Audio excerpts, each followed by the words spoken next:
ഇപ്പൊ എന്നെക്കാൾ കൂടുതൽ എന്റെ കുഞ്ഞിപ്പെണ്ണിന്റെ കാര്യം അറിയാനാണ് എന്റെ കൂട്ടുകാർക്ക് കൂടുതൽ ഇഷ്ടം എന്നുള്ളത് കമന്റ്സ് കാണുമ്പോൾ മനസ്സിലാവാറുണ്ട്. അപ്പൊ ഞാൻ കുഞ്ഞിപ്പെണ്ണിന് ആദ്യമായിട്ട് സ്കെച്ചും ഒരു കട്ടിയുള്ള പേപ്പറും കൊടുത്ത് നോക്കുവാണ്. എന്താ റിയാക്ഷൻ, എന്ത് ചെയ്യുന്നില്ല നമുക്ക് നോക്കിയാലോ. ആദ്യം തന്നെ ഐറ്റം കണ്ടപ്പോൾ സൂക്ഷ്മതയോടെ നോക്കുന്നുണ്ടായിരുന്നു എന്താണിത് സംഭവം എന്നറിയാണ്ട്. കുറെ കളർഫുൾ ആയിട്ടുള്ള ഐറ്റംസ് കണ്ടപ്പോൾ തന്നെ അവളുടെ കയ്യിൽ നിന്ന് പോയി അവൾ പിന്നെ അതിന് വാശി പിടിക്കാൻ തുടങ്ങി. അപ്പൊ എല്ലാം ഇതുപോലെ നിരത്തി ഇട്ട് കൊടുത്തപ്പോൾ അതിലേറെ സന്തോഷമായി. മാറി പോകാതിരിക്കാൻ ഞാൻ രണ്ട് സെല്ലോ ടാപ്പ് ഒട്ടിച്ചിട്ട് ആ ഒരു സെക്യൂർ ചെയ്തിട്ടുണ്ട്.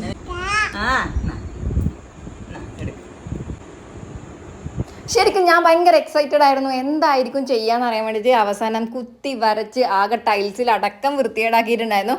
അതൊക്കെ അമ്മ ആ സ്പോട്ടിൽ തന്നെ വൃത്തിയാക്കിയതുകൊണ്ട് കുഴപ്പമില്ലാണ്ട് കിട്ടി. ഈ ഒരു ചിത്രത്തിന് വലിയൊരു അർത്ഥമുണ്ട്. ഇതൊരു യുദ്ധത്തിന്റെ പ്രതീകമാണ് മക്കളെ. ലാസ്റ്റ് ഞാനും കുഞ്ഞിപ്പെണ്ണും സ്കെച്ചിന് വേണ്ടിയിട്ട് അടികൂടിയിട്ടുള്ള ആ ഒരു യുദ്ധത്തിന്റെ പ്രതീകം സംഭവം സീനായിട്ടുണ്ട് കേട്ടോ.